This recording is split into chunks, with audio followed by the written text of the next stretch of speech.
Just a few months after the shockwave pyramid news of 2025, a new series of 8 scans has quietly exposed something that should not exist, buried even deeper beneath the Giza plateau. These latest images show spiraling descent routes, towering shafts, and vast hollow spaces where there was supposed to be only solid rock, hinting at an entire hidden level of architecture beneath the sand. Publicly, familiar voices rush to reassure everyone that it is all just anomaly and misunderstanding, insisting that nothing important lies below, and that no one is hiding anything at all. Yet as each fresh scan passes through the ground, the picture grows clearer, stranger and harder to wave away, raising a question that is uncomfortable to ask, but impossible to ignore. Stay with Sleeping Historian as we move slowly, layer by layer, through all 8 of these new scans. 1. Follow the signal down into the dark space beneath the pyramids. In this video, the journey begins with the first 2025 spiral anomalies under Kafir and descends through newly mapped shafts, chambers, and staircases that together resemble a buried complex rather than random geology. From there, each of the 8 scans adds another piece: possible water channels, Olympic-sized cavities, carefully shaped corridors, and a separate Japanese survey near the Western Cemetery revealing concealed L-shaped structures and a perfect underground void.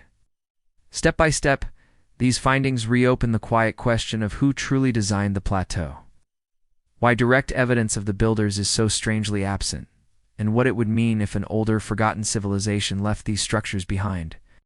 Along the way, patterns from other impossible sites, ancient flood traditions, and controversial geological clues around the Sphinx will be woven in. Not as shock tactics, but as calm reminders that history has been forced to expand before. By the end, the 8 scans will feel less like isolated images and more like a single, unsettling blueprint, one that authorities may prefer to leave buried while you and Sleeping Historians simply sit with the implications, quietly, in the dark beneath Giza. March 2025. The Giza Plateau lies under a pale, hazy sky. The Pyramid of Kafir rises from the sand in its familiar, patient way. For most people, the story of this place ends at the weathered stones and sharp angles that catch the light. Yet in March 2025, the real focus quietly moved away from what the eye could see and turned instead toward the hidden world beneath the surface. A small group of researchers stood among the tourists and guides, but their attention was fixed on screens and instruments, not on the sights that filled postcards. Their goal was clear and simple to describe, but difficult to carry out. They wanted to understand what lay under Kafir without digging a single hole.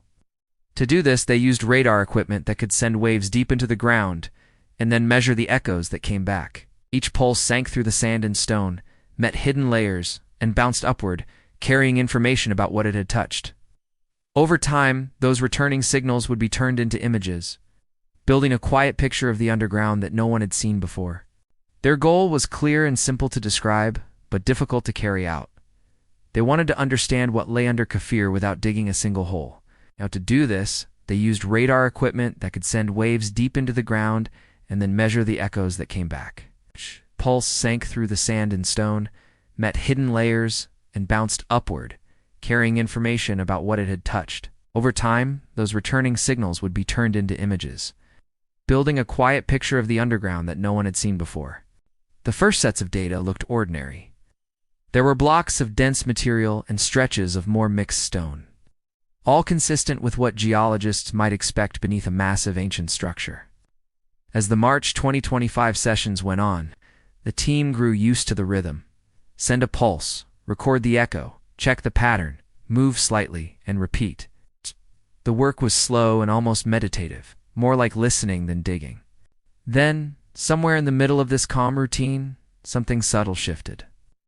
In one region under Kafir, the returning signals did not settle into the random broken shapes typical of untouched rock. Instead, they began to trace arcs that wrapped around themselves. At first glance, it would have been easy to dismiss the pattern as an odd quirk in the data, a harmless mistake caused by noise or equipment. But the researchers did not look away. They marked the location and took another pass, adjusting their settings slightly. The same curved pattern appeared, bending in a way that suggested a gentle circular motion downward. They shifted the scanning position again and repeated the process. Once more the arcs returned, this time clearer and more defined. Very slowly across multiple passes, These repeated curves began to reveal a larger shape. When the team stitched the results together, the picture became difficult to ignore. Beneath the Pyramid of Khafre, the data showed a structure that twisted downward in a controlled circular path. As they refined the images further, they realized they were not looking at a single spiral but several. One spiral took form, then another, and then two more, spaced in a way that did not seem random. By the time they had finished their initial March analysis, 4 distinct spiral-shaped formations stood out in the underground map. Each spiral appeared to descend into the ground, coiling deeper as if following an invisible staircase. The lines were not jagged or chaotic.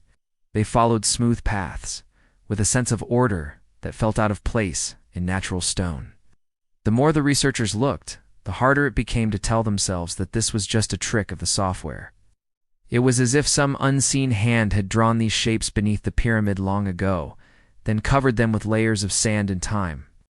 But the spirals were not the only curious feature in the March 2025 scans.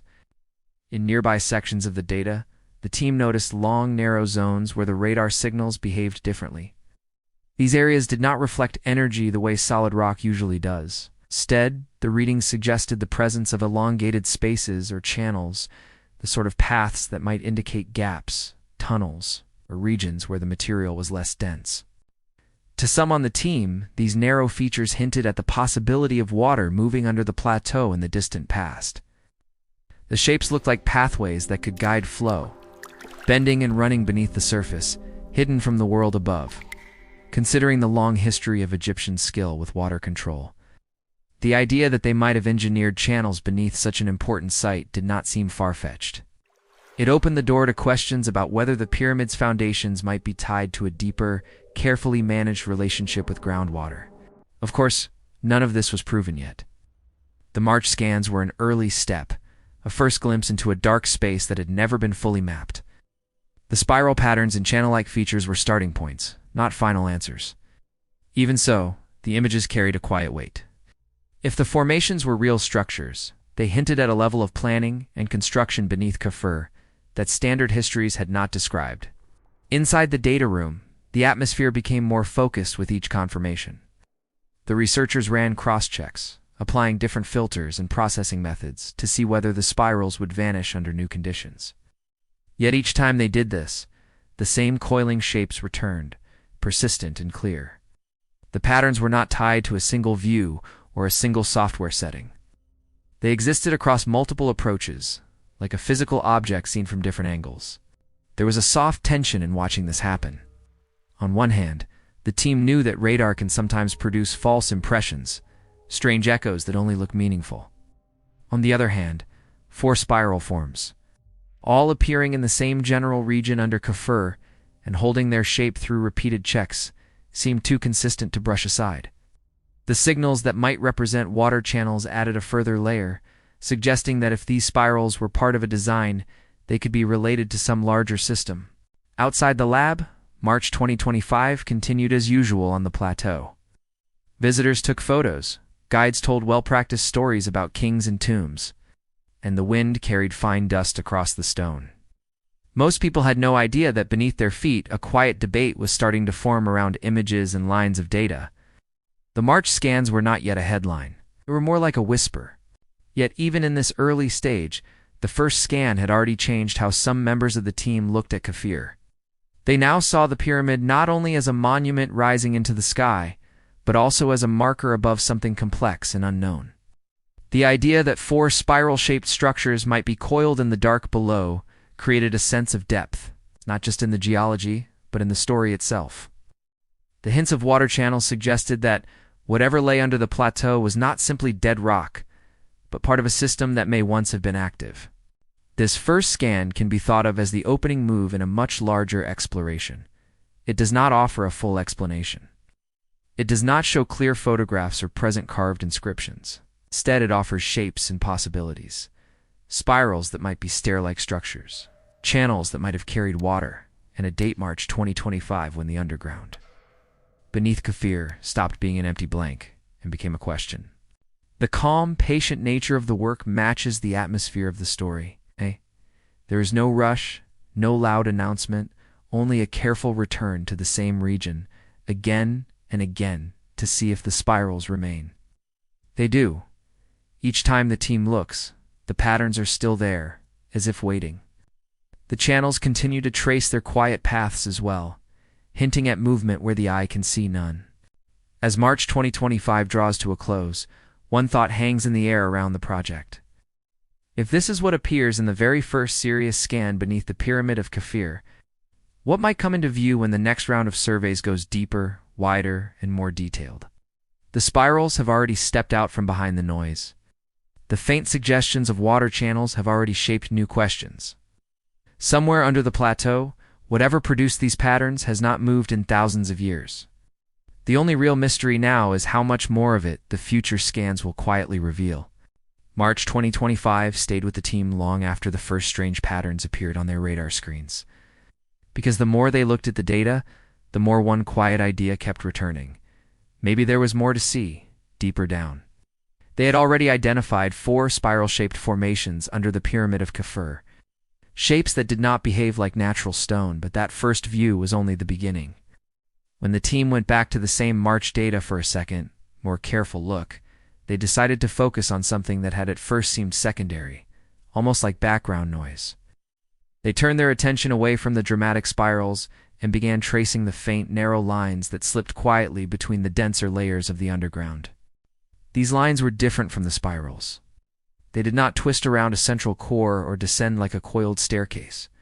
Instead, they stretched across the underground map in long, gentle curves and straight runs like veins through stone.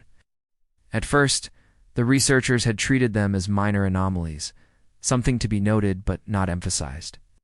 But in this second scan view, they cleaned the images, applied new filters, and followed these lines more closely, asking a very simple question: what if these are not random?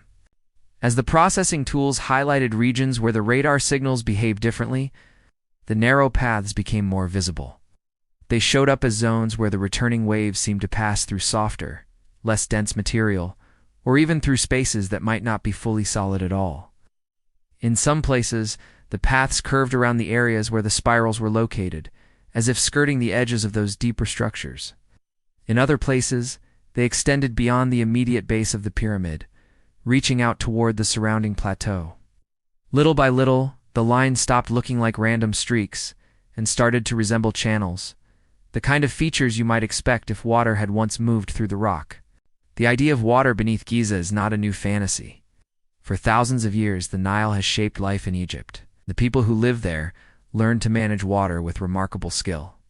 They dug canals to control flooding, built basins to store water, and designed systems that allowed them to thrive in a landscape that might otherwise have been harsh and unforgiving. The ancient Egyptians did not treat water as an afterthought. They treated it as a partner in their civilization. So when the March scans suggested possible channels beneath the Pyramid of Kafir, the thought that they might have been deliberately shaped or used by the builders did not seem impossible. The team began to think about how water might have related to the pyramid's function. If these channels were natural, they might still have influenced where and how the structure was built, because ancient engineers would have needed to understand the ground they were working with. But if the channels turned out to be engineered, carved, or modified by human hands, then they could point to a very different relationship between the pyramid and its environment. Perhaps water had been guided beneath the monument to stabilize the foundation, or to protect it from rising groundwater, or even to serve some symbolic or ritual role now forgotten. Egyptian builders were not strangers to underground spaces and hidden systems. Across the country, they created tombs cut deep into rock, shafts that dropped into the earth, and passageways that led to carefully concealed chambers. They used channels, reservoirs, and cleverly placed inlets to control water in temples and cities, weaving it into both practical and sacred life. With that history in mind, the idea that the ground beneath Kafir might hold a network of water-related passages did not appear wild or unreasonable. Instead, it seemed like a missing piece that had not yet been fully considered. In this second view of the March data, the researchers checked the possible channels from every angle, compared multiple passes, changed the depth windows, tested different ways of reading the reflections to make sure they were not chasing illusions. Each time they did, key patterns remained. Some of the apparent channels traced smooth, continuous paths, as if following a designed route. Others forked or joined near the spiral formations, suggesting points where water might have pooled, split, or gathered. The more they examined these features, the more the team had to consider how profoundly such channels could change the way people think about the pyramid. In many popular images, the Great Pyramids stand alone, solid and fixed, rising from dry sand under a bright sky. The idea of flowing water beneath that surface, interacting with structures and passages hidden below, adds a new dimension. It hints that the plateau might once have been part of a more dynamic, carefully managed system, where the ground itself was engineered to interact with water, weight, and time. If the underground channels were confirmed as intentional, they might also affect theories about what the pyramids were for. Some believe they were simply grand tombs.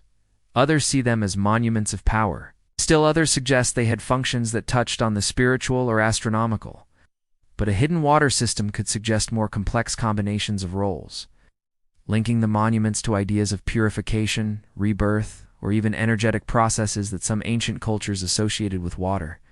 It would not answer every question, but it would force a reconsideration of how simple or complex the original design really was. As the team followed the channels deeper in the data, another quiet thought crept in. If these features were indeed shaped by human hands, they were not meant for casual eyes. No visitor on the plateau can see them. There are no obvious entrances that lead directly down into these suspected paths. No easy way to peer under the pyramid and watch water move through hidden stone corridors. Whatever purpose these channels served, it was a purpose carried out in secret, below the surface, far from light. This is where the mood shifts from simple curiosity to something a little darker. If these channels were engineered, they were meant to be used, or hidden. That single thought echoes quietly in the background as the team goes over the data again. Were the channels part of an active system meant to keep the pyramids safe and stable, carefully maintained by people who understood the underground flow? Or were they meant to never be seen at all, locked away beneath layers of stone, serving a purpose that has long since faded from memory? The second March scan view does not prove one answer over the other, does not reveal tools left behind in the channels or inscriptions carved on their walls. Instead, it offers a set of clues that push against the edges of what is usually said about Giza. 4. Spirals that might be stair-like or structural, and now an intricate set of possible water routes that seem to weave quietly around them. Together, they paint a picture in which the plateau is not just the base of the pyramids, but a layered living system of stone and hidden paths. The researchers understand that radar alone cannot answer every question. The data must be read carefully, checked against what is known from geology, archaeology, and the long record of Egyptian engineering. Yet even with this caution, the second view of the March 2025 scans refuses to flatten into something ordinary. It keeps presenting the same quiet suggestions, lines where water might have flowed, shapes that look planned, patterns that will not easily be explained away.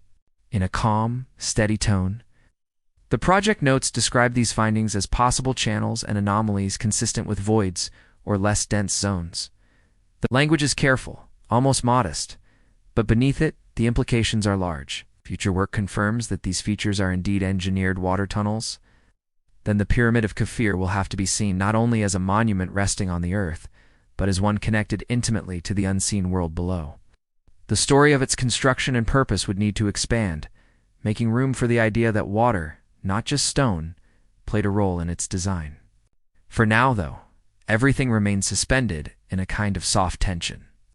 The March scans sit on servers and drives, ready to be revisited, reinterpreted, and compared with later investigations. The channels traced in the data may one day be matched to real spaces discovered through careful exploration, or they may remain patterns that only the instruments can see. The spirals, the possible water routes, it's a quiet suggestion of an underground system. All of these linger in the background as the work moves forward. And as this second new scan view comes to a close, another question begins to form, darker and more persistent. If there truly are water tunnels beneath Kafir, who first learned how to shape them, and what else might they have left hidden in the rock that no one has yet thought to look for? June 2025 arrived, and with it came a new phase of work beneath the Pyramid of Kafur. A calm continuation of what had begun a few months earlier. The March scans had already shown strange spiral shapes and possible water routes under the plateau. But the team knew those were only the first layers of whatever was really down there. So, in June, they returned to the data with refined equipment settings, improved processing methods, and a clear goal in mind: to focus on the vertical dimension, to see not only what stretched across the underground, but how far these hidden structures reached into the deep earth below. From the start of this June campaign, the mood was quiet and serious. No one expected easy answers. The team understood that the underground beneath Kafir was complicated, and that radar could sometimes be confusing or misleading if it was not handled with great care. So, rather than rushing, they worked slowly. They adjusted frequencies, changed angles, and used new ways of filtering the signals to separate genuine structures from noise. The idea was to peel away the hazy layers and to isolate any strong, clear vertical features that might have been buried inside the earlier results. As the refined scans began to take shape, the focus gradually shifted from the broad, coiling forms seen in March to something much more direct and striking. In the processed images, certain regions showed strong, straight echoes reaching downward in long, almost unbroken lines.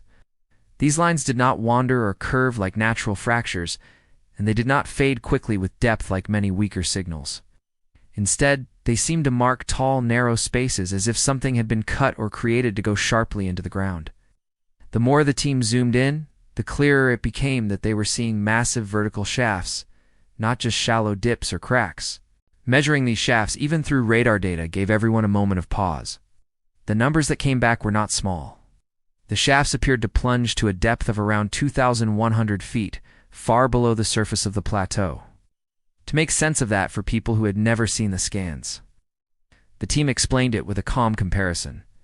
This underground drop was about twice as deep as the Eiffel Tower is tall. That simple image made it easier to understand the scale.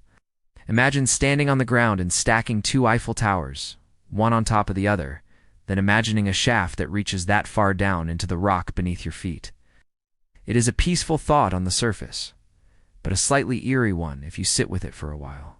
The shafts did not appear as thin threads. In the images, they looked like substantial voids, wide enough to count as serious structures, not minor cracks.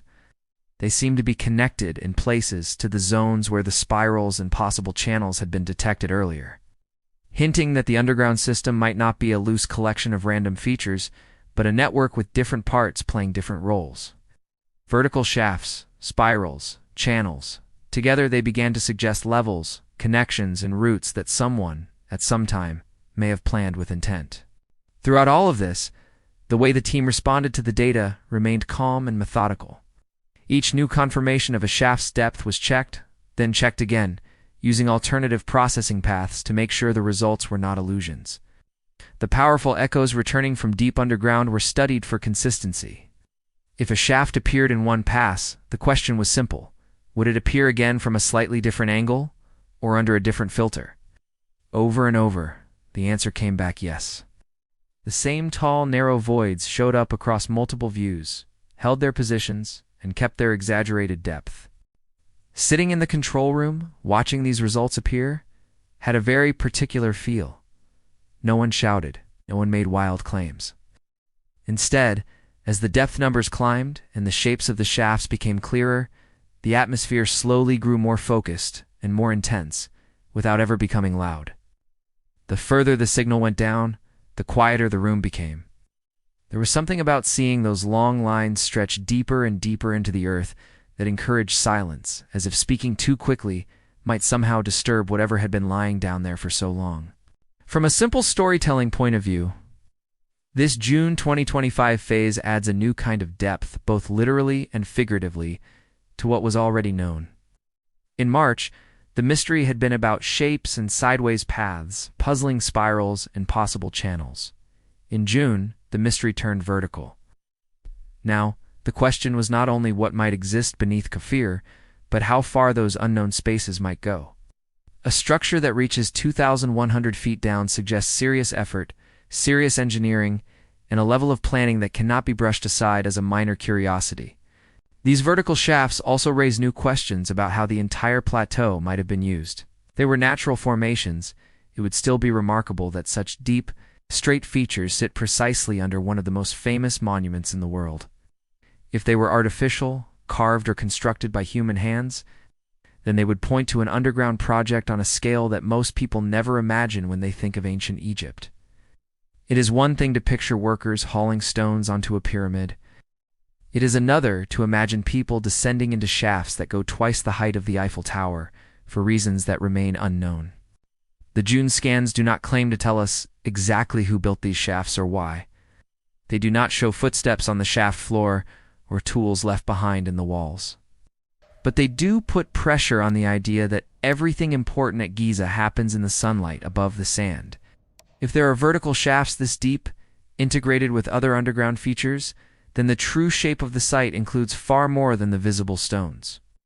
The plateau is not only a platform for the pyramids, it becomes part of a layered structure that reaches down into the rock as well as up into the sky.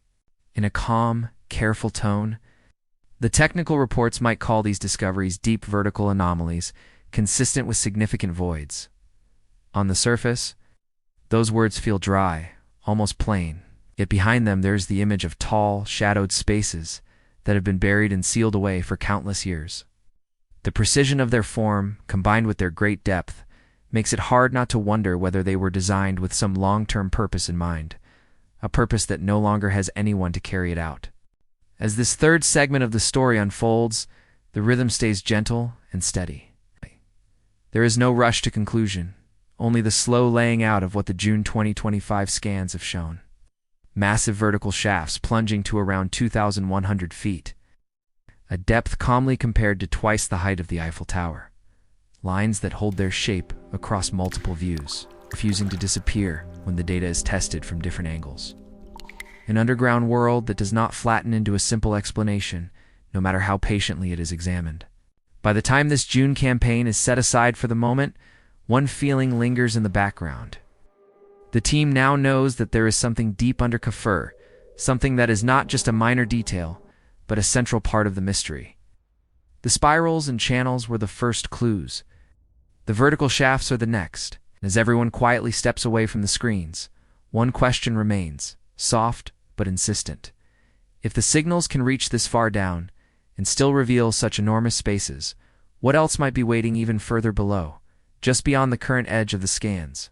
This segment focuses on one of the most unsettling patterns in the scans, the shapes that look less like random voids and more like parts of an underground city. The earlier analysis had already revealed deep vertical shafts and hints of channels. But here the attention turns to features that resemble spiral staircases, and beyond them, a planned grid of chambers and corridors. At first, these forms appeared almost shyly in the data, small curved segments that might easily have been passed over. Yet the more the images were cleaned and reprocessed, the more these curves began to link together, forming continuous curling lines that looked very much like stairways winding down into the dark. The starting point was a single spiral. In one region of the scan, the signals traced a tight curve that repeated consistently as the depth was adjusted. This curve did not spread out randomly, kept to a narrow track, looping around a central axis as if marking the path of steps turning around a core. When the team compared this shape across multiple passes, it appeared again and again with the same geometry. That consistency made it difficult to treat the pattern as an accident. Instead, it invited a new question. If this is one staircase, are there others? Expanding the view, the researchers began to examine neighboring areas of the scan. There they found more curved lines, some tighter, some looser, but many of them showing that same coiling motion downward. In a few places, these curves seemed to connect to the vertical shafts identified earlier, as if offering a way to move between levels, from broad chambers into deep, narrow drops. The picture that slowly formed was not one of isolated shapes, but of linked pathways, steps that might carry someone down from the surface level into a much more complex interior world beneath the plateau. As more of these apparent staircases were mapped, a pattern began to appear beyond the spirals themselves. The spaces they led into were not scattered at random. Instead, the scans showed wide, flat areas that read like rooms or halls, separated by straighter lines that resembled corridors. Some of these spaces were large and open, others smaller and more compact, but they often connected at angles that felt measured, not chaotic. When the team outlined these shapes on a composite image, the result looked less like a natural cave system and more like the ground plan of a city only. This city was buried hundreds, even thousands, of feet below the sand. The slow curiosity of this discovery lies in how gently the layout reveals itself. There is no single dramatic moment where everything snaps into place. Instead, the picture grows more detailed step by step. A single spiral appears, then another. A chamber connects to a corridor, which connects to a shaft, which in turn neighbors a cluster of smaller rooms. Each new element by itself might be brushed off, but taken together, they begin to suggest deliberate design. The arrangement of spaces seems to follow rules. The distances are not wild, the angles not arbitrary. It feels like someone once thought about how to move through this place, how to organize it, how to make it work. Looking at the assembled scans, the underground layout evokes familiar patterns from human architecture. There are central areas that resemble plazas or main halls where multiple paths converge. There are stretches that feel like streets, straight and regular, connecting different blocks of chambers. There are areas where stair-like spirals cluster near one another, as if marking important access points or transitions between levels.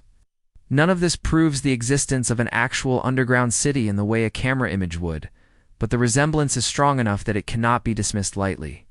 The scans keep returning the same organized complexity. The mood that grows around these findings is quiet but heavy. No shouting, no sharp exclamations. Just a sense that with every new layer added to the map, the story of what lies beneath Giza grows stranger and more intricate. The spiral staircases are especially haunting because they are not just empty spaces.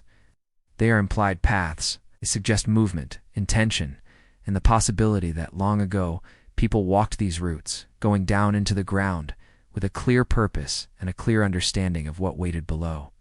At the same time, the city-like pattern creates a strong contrast with the empty silence of the present. On the surface, tourists see the pyramids as monuments standing alone on the plateau. But the scan images hint that the true city may be hidden underneath, invisible to the eye. There are no modern stories passed down about this world beneath. There are no detailed records saying, here is the map of the rooms beneath Kafur. Here is how they were used. All that remains, if this interpretation is right, are the shapes themselves preserved in stone and detected only now by deep scanning. This is where the darker undertone settles in. The spiral staircases, the grid of chambers, the corridors and shafts, all of them together whisper the same quiet message. Someone built a way down here, and then left no story for us to read. If this truly is an underground city, or something close to it, its builders have taken their explanations with them. The design, the purpose, the daily lives that might once have filled those spaces, all of that has vanished, leaving only geometry behind. The scans show what looks like doors and streets and rooms, but not a single word about who used them. That absence is almost as striking as the structures themselves. In many ancient sites, carvings, inscriptions, and symbols help researchers understand at least part of the story. Here, though, if the scan interpretation is correct, the deeper levels of the plateau are mute. The only language they speak is the language of shape and arrangement. Staircases that spiral down, chambers that cluster, corridors that connect. Taken together, they strongly suggest intentional planning, but they do not offer an easy way to know why that planning was done, or for whom. As this segment of the exploration reaches its quiet peak, the sense of an underground city beneath Giza hangs gently in the air, not as a loud claim, but as a possibility that cannot be ignored. The spiral staircases give the system a human scale. You can imagine feet moving along those implied steps, hands touching stone walls in the dark. The grid-like layout gives the system a human logic: roots, intersections, central and peripheral areas, all the things that make up a designed environment. Yet in the present, there is only silence above and below. In the end, the scans do not tell the whole story. They cannot say whether this complex was meant for ceremony, storage, refuge, or something we have no word for yet. They cannot say when it was made, or how long it was used.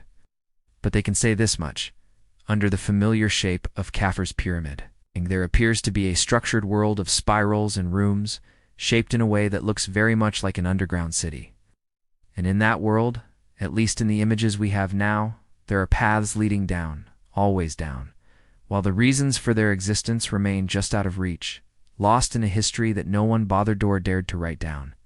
The story now shifts quietly away from the base of the Kafir pyramid to another part of the Giza Plateau, a place known as the Western Cemetery. This area, close to the Great Pyramid, is filled with tombs and ancient burials, a landscape where many important people of the Old Kingdom were laid to rest. On the surface, it has been studied for years, mapped and documented in careful detail. Yet even here, where archaeologists thought they understood the ground quite well, a new kind of scan has revealed something that does not match the expected picture. In this segment, the focus moves to a separate research team made up of Japanese scientists working together with Egyptian partners in the Western Cemetery. Using advanced methods similar in spirit to the earlier radar studies under Kafir, they set out to examine the subsurface near the cemetery in a systematic way. Their tools included ground-penetrating radar and electrical resistivity techniques, which allowed them to look a few meters below the surface without disturbing the stones or the sand by hand. They were not searching for deep shafts reaching thousands of feet down, but for shallow anomalies that might point to hidden structures just out of sight. At a depth of only about 2 meters, the scans picked up something unexpected. The results showed a clear geometric shape, unlike the natural layers of soil and rock around it.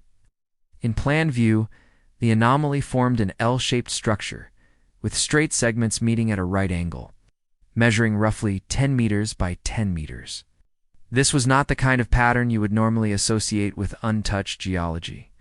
It looked simple, deliberate, and artificial, as if someone had built a low, angular feature and then chosen to cover it over. The shallow depth of this L-shaped structure made it especially interesting. Only 2 meters of sand lay above it, less than the height of an average doorframe. It is close enough to the surface that, in some conditions, it might have been visible or accessible in the past, yet today it is fully hidden. The scan data showed that the material above the structure had been packed in a way that did not quite match the undisturbed ground nearby. This suggested backfilling, as if the space had been deliberately filled and smoothed over. Backfilling is a quiet act, but it speaks clearly. When people take the time to cover something, especially with care, it usually means that what lies beneath matters in some way. The patterns in the Western Cemetery scans hinted that the L-shaped anomaly had been intentionally buried, not simply swallowed by drifting sand and time. The sand over it appeared more regular and compact than random deposits would be, making it seem as though someone had chosen to erase the structure from ordinary view. It is the kind of thing you cover only if you never want casual footsteps to find it again. The Japanese team documented their methods and findings in a careful, technical way, but the quiet strangeness of the structure remained. An L shape at 2 meters depth, with clear edges and a size large enough to matter, is not something that appears by chance. It might represent the top of a wall, the outline of a chamber, or the entrance to a passageway that once led further underground. Whatever it is, it does not line up neatly with the already known features of the Western Cemetery, suggesting that it belongs to a layer of planning that has not yet been fully explored. In the wider story of 8 new scans, this L-shaped anomaly becomes one of the most subtle, yet telling pieces. While deep shafts and vast chambers under Kafir draw attention with their sheer scale, the shallow structure near the Western Cemetery operates almost like a whisper. It says, "There is something else here, close to the surface, that someone once wanted to hide." The combination of clear shape, shallow depth, and deliberate backfilling sets it apart from ordinary features and makes it a key part of the unfolding puzzle. The tone of the investigation remains calm and methodical. The researchers do not jump to conclusions about what the L shape means. Instead, they note its properties, record its dimensions, and compare them with nearby structures and known architectural styles. They consider possibilities: a blocked entrance, a sealed shaft, a small building foundation, or a protective casing around something now missing. None of these ideas can be confirmed without further work, but each one underscores the same basic point, that the anomaly is almost certainly man-made. There is also a quiet tension in the fact that this structure was only found because of modern scanning technology. For years, archaeologists and workers walked over this patch of ground, focusing on visible tombs, mastabas, and known features of the Western Cemetery. The L-shaped structure remained hidden just below their feet, close enough to touch with a shovel, but fully invisible to the eye. If not for the decision to run radar and resistivity tests here, It might have stayed hidden for many more years, or even forever. Seen alongside the deeper discoveries under Kafir, this shallow anomaly adds another layer to the feeling that the plateau holds more than standard accounts admit. The deep scans suggest towering shafts and sprawling underground systems. The Western Cemetery scan suggests that even the near surface is carefully managed, structures that have been intentionally closed off. Together, these findings make it harder to think of Giza as a place whose secrets are all on display. Instead, it begins to feel like a site where much of the real story is still beneath the sand, in both the literal and symbolic sense. The atmosphere around this discovery carries a gentle, dark undertone. There is no obvious danger, no direct threat in a buried L-shaped feature at 2 meters depth. But there is a feeling of choices made long ago. Choices to cover, to seal, to smooth over. Someone, at some time, saw this structure, understood what it was, and decided it should no longer be easily found. The reasons for that decision, as with so much else at Giza, have not been written down for us to read. As this segment closes, the L-shaped anomaly stands as a quiet symbol of intentional concealment. It is not spectacular in size, but it is powerful in implication. A deliberate shape, at a shallow depth, carefully backfilled, resting in one of the most studied cemeteries on Earth, yet unnoticed until very recently. If this is what emerges from a single scan in the Western Cemetery, it naturally leads to a soft, lingering question. How many other shapes, other entrances, other carefully hidden features are still waiting just below the surface, covered in the same way, so that no ordinary step will ever stumble onto them by accident? Japanese L-shaped structure. The story now moves gently away from the Great Pyramids themselves and toward a quieter part of the Giza Plateau, a place known as the Western Cemetery. This area, near the Great Pyramid, is already famous among archaeologists. It holds rows of tombs, mastabas, and burial shafts belonging to nobles and officials from Egypt's Old Kingdom. On the surface, it feels like one of the most known places at Giza, carefully mapped and studied over many years. But one of the 8 new scans suggests that even here, just below the sand, something has been carefully hidden in a way that almost no one would notice. In this segment, the focus falls on a team of Japanese researchers working together with Egyptian experts. Their project in the Western Cemetery used advanced underground scanning tools, similar in spirit to the radar work carried out under the Pyramid of Kafir. Instead of digging, they sent signals into the ground and watched how those signals came back, building up a picture of what lay beneath the surface. Their aim was modest and methodical, to check for unknown structures a few meters down, in a part of Giza that most people assumed had already given up all its major secrets. When the results came in, one feature stood out with surprising clarity. At a depth of around 2 meters, the scans revealed a distinct geometric shape that did not match the natural layers of soil. Seen from above, in plan view, it formed a clear L shape, with straight segments meeting at a right angle. The whole anomaly measured roughly 10 meters by 10 meters, size large enough to matter but small enough to be overlooked if no one knew it was there. Natural rock rarely arranges itself in such crisp, regular forms, especially so close to the surface. Everything about this shape suggested design, not accident. What made the discovery even more striking was how shallow it was. 2 meters of sand, less than the height of a tall person, separated this L-shaped structure from the open air above. It sat just under the zone where workers, archaeologists, and tourists had been walking for decades. In theory, a few careful shovelfuls would be enough to bring it to light. Yet despite all the years of study, it had remained out of sight. The reason for that began to appear when the team looked more closely at the material above the anomaly. The sand and fill resting on top of the L-shaped structure did not behave exactly like untouched ground.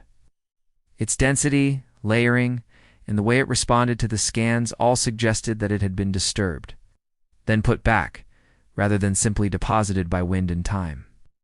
In other words, someone had dug here before, someone had known about this structure, or at least the space it occupies, and had chosen to cover it deliberately. The surface had been smoothed, the fill carefully packed, making the area look no different from its surroundings to anyone glancing at it from above. This deliberate backfilling carries a quiet message. People usually take the trouble to cover something when they want to protect it, hide it, or simply remove it from everyday use. The evidence from the scans implies that the L-shaped feature was not lost by accident, but intentionally erased from casual view. It is the kind of thing you cover only if you never want casual footsteps to find it again. That thought hangs gently in the background as the data is examined line by line, not as a loud accusation, but as a calm observation about human behavior and intent. The team's written conclusions remain careful and professional. They describe the L-shaped form as a shallow subsurface structure with clear geometric boundaries and signs of backfilled covering. They discuss possibilities in a measured way. It could be the top of a small buried building, a walled space, or the entrance to something more complex below. It might be a blocked doorway leading down into a shaft, or a cap placed over a chamber that someone once wanted to seal. None of these ideas can be proven without excavation, so they are presented as options, not final answers. Even so, the combination of factors makes it difficult to treat this anomaly as unimportant. The shape is precise. The depth is shallow. The overlying material looks deliberately placed, and the location within the Western Cemetery, near one of the most studied monuments on Earth, suggests that this is not a random corner of the desert. Something was buried here on purpose. The decision to do so would have been made in the shadow of the Great Pyramid, by people very aware of where they stood and what the site meant. In the context of the 8 new scans, this Japanese detected L-shaped structure works like a subtle but powerful piece of the puzzle. While the deeper scans under Kafur hint at towering shafts and vast underground complexes, the Western Cemetery scan whispers about a different kind of secret, a small, precise piece of architecture intentionally hidden just under the surface. It tells us that concealment at Giza is not only a matter of great depths and huge distances. Sometimes it is only a matter of a couple of meters of sand and a decision made long ago not to leave anything obvious behind. The tone of this segment, like the others, stays calm and unhurried. There is no rush to label the structure as a certain type of tomb, a temple, or a mysterious gateway. Instead, the script walks slowly through the facts, the measurements, the depth, the shape, the signs of backfilling. It lets the listener sit with the simple image of an L-shaped outline resting quietly beneath the Western Cemetery, covered so neatly that it blends into the ordinary ground above. The feeling that arises is not one of panic, but of thoughtful unease. Layered on top of the technical details is that small dark hint. If someone took the trouble to hide this structure so close to the surface, what else might they have hidden deeper down? The backfilling suggests intention, and intention suggests purpose. Was the purpose to protect what lay below, to keep it from being disturbed? Was it to hide something considered dangerous, sacred, or inconvenient? Or was it simply to close off a space that had served its role, so that future generations would not wander into it by mistake? No clear answers emerge here, and the segment does not try to force them. Instead, it ends where the scans themselves do, with a shape, depth, and a clear sign that human hands once intervened in this patch of earth to ensure that whatever lies below would not be easily found. In a series built around 8 new scans, this one stands as a quiet reminder that not all secrets are buried at great depths. Some of them are just under the surface, hidden on purpose, waiting for the day when someone decides to look beneath the sand with more than just their eyes. Deeper 10 meters cavity below. This next part of the story stays with the Japanese scans and the Western Cemetery, but now it moves a little deeper below the surface. In the earlier layer, the instruments had picked up a shallow L-shaped structure at around 2 meters, a clear sign of something man-made that had been covered over. Below that, at a depth between about 5 and 10 meters, the scans revealed another feature, one that would become the 7th layer in this chain of new discoveries. This time, the anomaly did not take the form of a simple L, but of a square roughly 10 meters by 10 meters, a neat box-like form sitting in the ground beneath the already hidden structure above.